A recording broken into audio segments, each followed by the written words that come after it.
What's up everyone, how's it going? So one of the most requested videos at the moment that I've been getting is a workshop tour. People want to see a tour of the workshop. Now I've been putting this off. I really didn't want to do one for the simple fact that at the moment we're sort of halfway through moving heaps of stuff around to reorganize the place. And as such, it is just an absolute mess. Trying to sort of organize the place while we're still got so much work on is just, the place is an absolute pigsty at the moment. So I'd really wanted to wait until it was set up to do this workshop tour, but I figured that I would probably actually film and vlog a little bit of the process of doing the cleaning up, because I think it's something that people like to see. I know I personally like to see things being organized because, believe it or not, you probably won't believe me once you start looking around the place, but I am actually like a organization freak and a neat freak. I like things to be really well organized. I like everything to have its little home, and that's why this place lately has just been crushing my soul. So anyway, without further ado, this is our main workshop.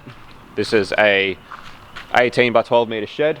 It was originally meant to be 36 by 12 meters. That's why that's all leveled and ready to go. So it was originally meant to be a 36 meter shed, but at the time we didn't particularly need 36 meters. We could only afford to do the 18 meters. So the plan is to eventually finish the shed off, but we'll get to that later. So it's a 5.5 meter ceiling to the peak, and the reason it's so high is because we had plans to do the mezzanines, which I'll show you in a minute. So this is the main area. So this is important. This is another shed we built, 6 by 9. Or 7 by 9, I think. Built that originally for storage, and we've since actually concreted the floor. We have plans to put doors on, stuff like that, building in each end. Now that's important for later on when I start explaining how we're going to sort things out and where we're moving with the whole place. So that's that. Alright, so anyway, let's step into the shed. Immediately here on the left, this is meant to be essentially a halfway home for a lot of parts. So this is things coming in, things going out, orders going out, orders coming in, where we're piling stuff up for upcoming jobs, parts for upcoming jobs, work that needs to be done, etc. Now it's a bit of a mess at the moment because quite a bit of the stuff in here is actually our personal stuff, which is another thing. Part of the big thing about rearranging this whole workshop is to get our personal gear out of here, because we don't need to be storing stuff in here that's not being used, because it's a really busy workshop these days. So, you know, that whole pallet is just our personal JZ collection. So like that will be going out of the shed. That SR is my personal thing. It's for sale. I'm trying to get rid of it, but it'll be out of here. So this will be strictly all just customer stuff, or if it's ours, it'll be for stuff that's happening immediately. But that's what this area is. So it'll all be getting a really big cleanup. Again, this is a lot of just my stuff that I'm storing. This is all stuff that needs to be sorted out, put into storage. This is for an upcoming job. This is going into the BMW. So, you know, a lot of this stuff will get cleaned up. But that's the idea of the area and the racking, is to have somewhere neat and tidy where we can store stuff for upcoming jobs. In this immediate area is the little office section where I pretty much sit at the computer all day while Rex does all the work. Our monthly planner where we use to book jobs and make sure everything's organized and timely and everything's sweet. So again, a bit of a mess at the moment. I promise it's not always this messy, and I promise we do take pride in our workshop, but it's just messy right now. So this is essentially just an overflow from this area. I actually do have plans to sort of put another bit of shelving here to sort of store a lot of this stuff, but like this JZ's broken, it pretty much just needs to go to scrap. These twins are for sale, I want them gone. That's a J that we sold to a mate that needs to go, it needs to come get picked up. And a lot of this stuff here is for the S13, the LSS13 that's upcoming, that needs to go into storage. So again, a lot of this stuff will just be getting sorted out and stored outside of the workshop. Excuse me, sir, is it true you said the new boostgumps merch could change the idea of fashion and shift the climate in which fashion exists? No, I didn't say that. This is where the drill press lives. It's definitely not staying here, but this is where it was put, and it's just never moved. So, you know, drill press in the office, because that's cool. So anyway, this area was actually originally built as a little bit of a spray booth. That's why we have the shade that drops down. That's why it's lined with plastic. That's why we got the lights in here. So this is why we painted the white R31 that we built. This was originally built as a little bit of a spray booth in the shed, but we ended up just getting so freaking busy doing what we do that it just became the dumping ground, and eventually things got dumped here for so long that I put this racking in and tidied it up and actually organized it for a dumping ground. So that's how that happened. The reason being is, like, we don't do any panel work on customer cars. We only do panel and paint on our own cars, for the simple fact that we are not professionals. We're not good enough at it that we could charge for it and make money, and we're definitely not good enough at it that we could be efficient and do it. So Dad's the panel wizard. He's the bloke that's really good at it, but obviously he's retired. So it was more so an area for him to go through and do a lot of the projects that he's got around the place. But that is why we ended up concreting the bottom of that shed, and that's where the significance of that one comes in. So that's now being built in as Dad's workshop, which means all of the stuff that we've got stored in there has to go. And we'll get to that later. but that's why that's been all concreted. So that's getting set up as Dad's workshop, which is significant for the rest of this video, and we'll keep going on from here. So next to this, we've got our engine room. This is our engine room wall where I just started. I didn't like the look of the exposed studs and stuff, but I didn't want to sheet it over, so I started just hanging stuff up, all of our signs. That there is the old boy's old 69 Mach 1 that he had back in the early 80s. The thing was an off-tap car. But yeah, just random stuff that I've been putting up here. I won't babble on about it. Relevant qualifications, power cruise trophies, stuff like that. So this is the engine room. Step into the office here. This is where the magic happens. Now, engine room's freaking full at the moment. Once again, it's another one of those things where it suits one person really, really well. However, it always seems that to work out that when we're doing work in the engine room, it always ends up both of us being here at the same time and bashing elbows, which is a pain. So it works for us at the moment, but we do have plans to build a much bigger one, which I'll get to, but for now this will do. And it's just unfortunate that we've got a few engines in here that were never meant to be in here long term and have ended up stuck here. Things like this RB was meant to be just rip the head off, do head studs and a few other upgrades, multi-layer steel head gasket, but the head came off and it was cracked. So it's been at the machine shop for 3 weeks now getting repaired. I've got to go pick it up one day next week, but things like that, it just happens. It's just cars. That's got to go in a yellow tonner. We're hoping to get that in this weekend. That's a 4.2 litre straight L67 we built for a bloke. Another thing that was not meant to be here long term, but it is. This is Mafia Boys World's fully forged 1J going into his Crusader. This thing's pretty cool though. It's full stroked 4.2 litre L67. We've got some custom ZZP performance heads from the States, alloy heads for it. So anyway, I digress. But this is the engine room. Works well for us. Controlled environment. As you can see, we've got air in here. Aircon that keeps everything at a controlled temperature and humidity. Our tools pretty much line the top shelf up there. And this is all meant to be for storage for engines, which it is.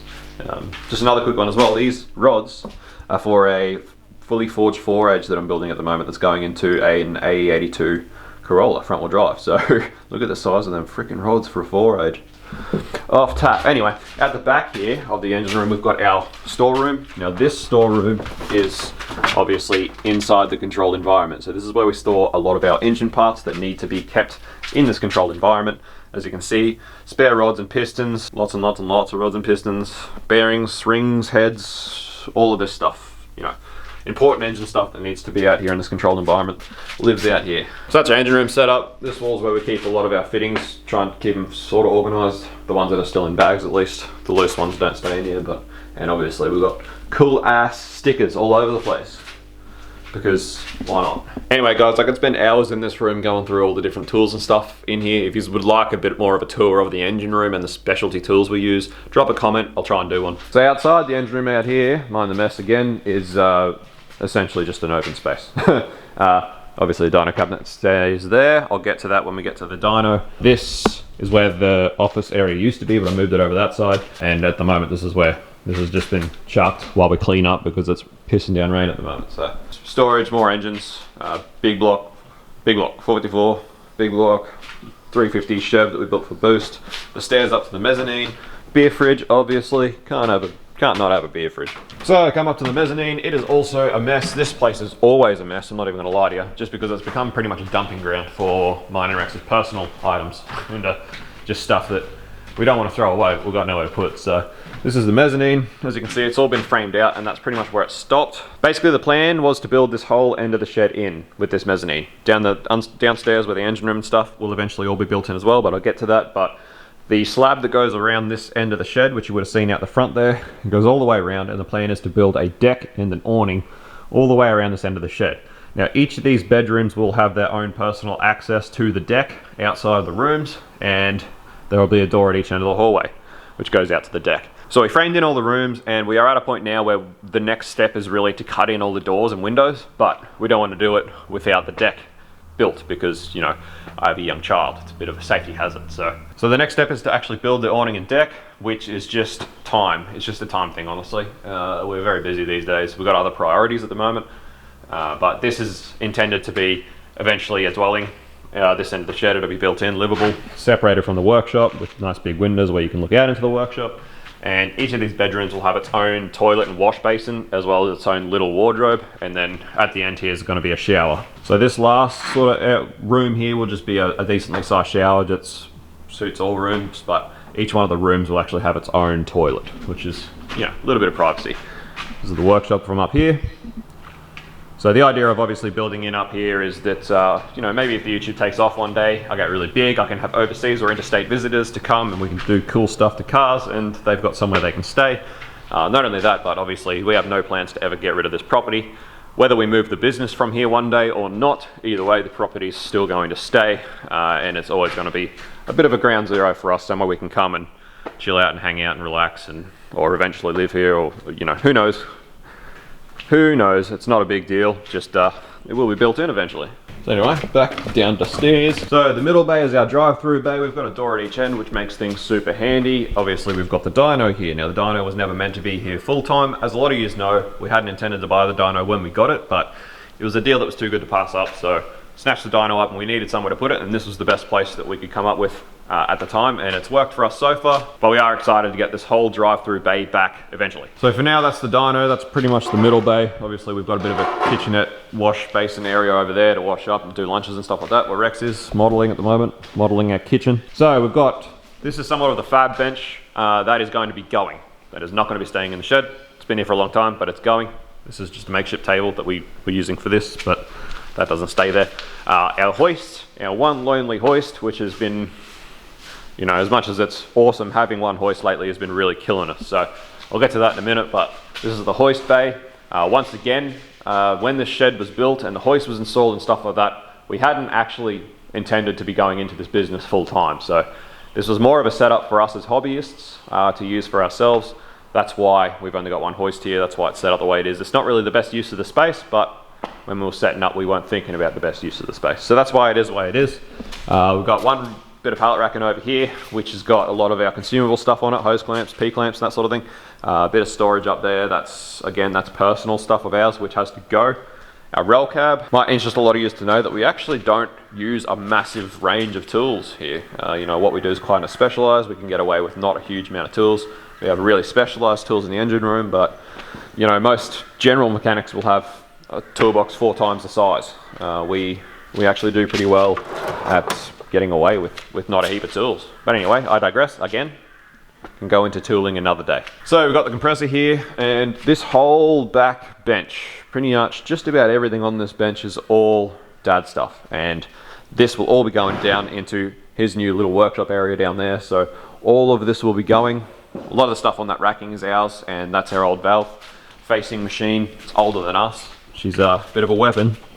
Still use it for our own stuff, but obviously for customer engines we send this sort of work out to proper machine shops just because it's more efficient for them and they get a better result. So still use that for our own stuff a bit, but a lot of this, pretty much all of this stuff will be going and get a lot of this bench space back for the workshop use.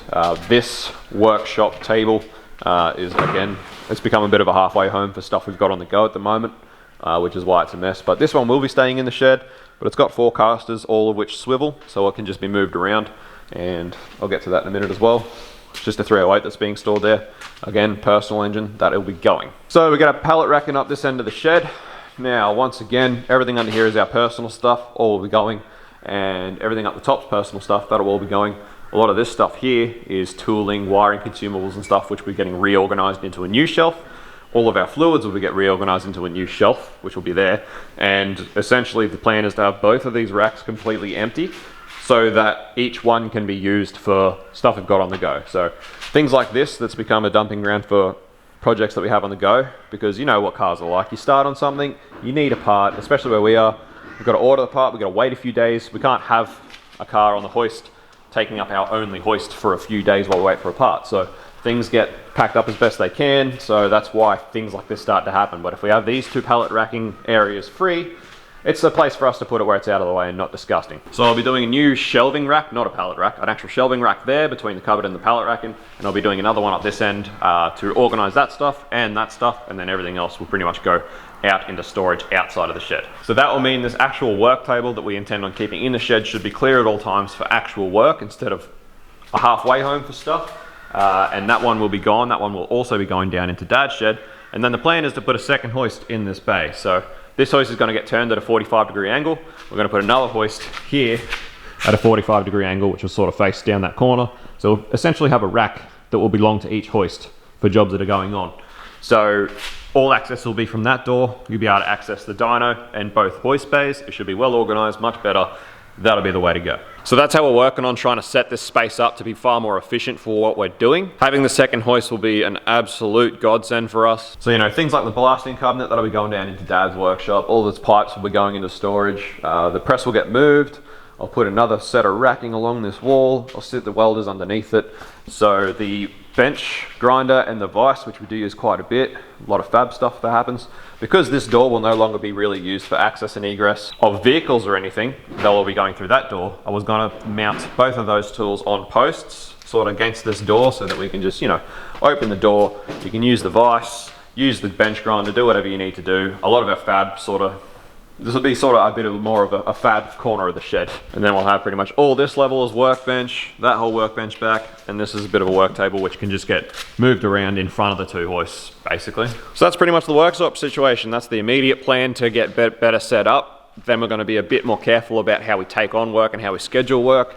Essentially, we're going to try and have one hoist pretty much dedicated to our long-term projects. Long-term jobs for people. That way, you know, we don't have to keep pushing cars and leaving rolling shelves and stuff outside while stuff happens because we've only got one hoist. You know, you'll notice outside here we've got that big scaffolding shelter that we built. That was always meant to be for short-term parking of vehicles that were, you know, here for a tune. It was so that people could drop off their car on the weekend. They could leave us with us for the week and come pick it up. And it was just meant to be an area for us to put cars undercover that were here for a tune and stuff. It was never meant to be somewhere to store long-term projects while we waited for stuff to happen. So we want to get away from that, you know. So if we've got one hoist that's dedicated to those projects and we only take on one a month, that'll be the plan. Have one long-term project a month. And then the second hoist will be for pretty much our own use, as well as fixing stuff that has to come off the dyno to get fixed, which does happen all the time, as you guys know. It'll sort of be the short-term hoist, is essentially what we're trying to work at. Not only that, but even if we did have to switch the hoists around as far as the long-term projects go, you know, you can, in a hoist bay, you can store two cars, one up on the hoist, one underneath. So it'll expand our ability to store cars in the shed. So even if we did have to move it off the hoist, we could still store it in the shed underneath it during the night and stuff like that. It'll just be a way better setup. Not only that, but later this month we do plan on finally getting the tooling we need to do common rail diesel tuning, which we've been spending the last months pretty much gearing up to do that, researching, learning, you know, gearing up to get that software and start doing that. So the plan is to try and make sure the dyno's running 3-4 days a week. So do a lot more tuning and a lot less big long-term projects, and try and pick and choose our long-term projects for ones that we really want to do, that we're really excited about, that we really want to make good content on, and things like that. So that's the immediate plan. So out the back here, you'll see we've got our containers and our big container room, and we keep a lot of stuff under cover. This is most of the stuff in here is our personal stuff. This container is a lot of stock that doesn't need to be kept in a controlled environment, and this one was a lot of our painting equipment, which is now down in Dad's new little workshop area. So this container has recently sort of been emptied, and I've started building another set of pallet rack and shelving in there, but I needed yellow tongue to actually make the shelves and line the shelves, which I got yesterday. So that's what we're doing today, lining the shelves of that. Once this is lined, we're going to be going through all of our stock in this container and emptying it into this container, and only keeping the stuff we need to keep. Because after doing this for a while, we've ended up with, in that container, we've got so much stock, so many parts that we'll probably never use. So we're going to try and sort it in stuff that we do want to keep and stuff that we want to sell, have a bit of a fire sale, a bit of a garage sale, if you will. Sort a lot of that stock into here. So once that's done, that container will be empty. And once that container's empty, that's when we'll start sorting out all of our personal stuff that's in the shed into that container. So all of that stuff will be getting stored into that container. A lot of Dad's stuff that's in there, he'll just go into his workshop. That's where he wants to keep that. But all of our personal stuff that we're not using immediately for projects that we need to store will be going out into a container instead of being stored in the workshop in the way of us doing our workshop stuff. So that's how we're going to execute the immediate plan. The plan for probably a bit later in the year is to actually move the containers. As you can see, we have a real big problem with drainage in this area. This block, just because of the clay and the denko and the loam, it's a really weird mix of ground. It makes drainage very, very tricky. Not only that, but the property directly behind us is 16,000 acres, and all of it slopes. It's a big sloping hill. It just slopes directly to our property. So a little bit of rain actually turns into a lot of runoff, and we need to get this drainage sorted and happening. Not only that, but we need to build the retaining wall here that's been meaning to be built for a decade now. So there's a few things we're working to keep going with the property on. So we're going to be moving the containers and the stone. This will all be going. Build our retaining wall, sort out our drainage, and we're going to be building another 18-meter shed out the back here. 9 meters of this is going to be full Besser blocked, soundproof dyno cell. Now we're building it nice and wide because although we've got the chassis dyno at the moment, we do plan on upgrading to a hub dyno in future, and we do plan on keeping both dynos and running them both. So we're building the dyno cell big enough to fit both dynos for future. So that'll be this end. It'll be actual dyno cell, quiet, soundproof, which will be awesome for where we are because we are in a rural area. We do have neighbors, so excited to actually have a dyno cell. And not only that, but once this is out there, we get our whole drive-through bay back. So we'll have both hoists, drive-through bay, heaps of space to work, which will just be so much better than what we're doing at the moment. So excited for that. That's the expansion at the moment. The other half of this out here that's not dyno cell will be getting turned into a dedicated fabrication bay. So all of the fabrication tools from in the shed will then be getting moved. Like I said, the bench grinder, the vise that I plan on mounting on posts in there, that'll all get moved out here. The welders will get moved out here. We're going to put another hoist in the fab bay. It'll be dedicated fabrication, which would be great because it gets all of the cutting, all of the welding, all the mess out of this shed that we plan on doing mechanical work in, and gets it outside into a different work area, which would be great. It means that we can have a long-term car on a hoist in the fabrication bay that doesn't get in the way of our work in here.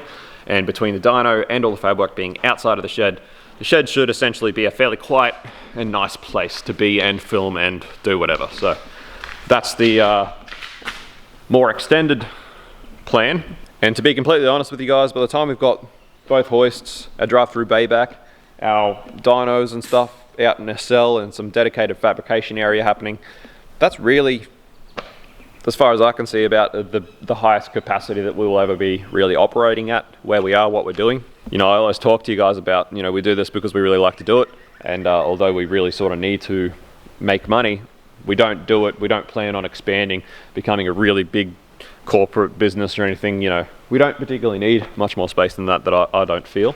So once that's done, that's probably how the workshop will stay for the foreseeable future. Now, obviously we do plan on finishing the shed off.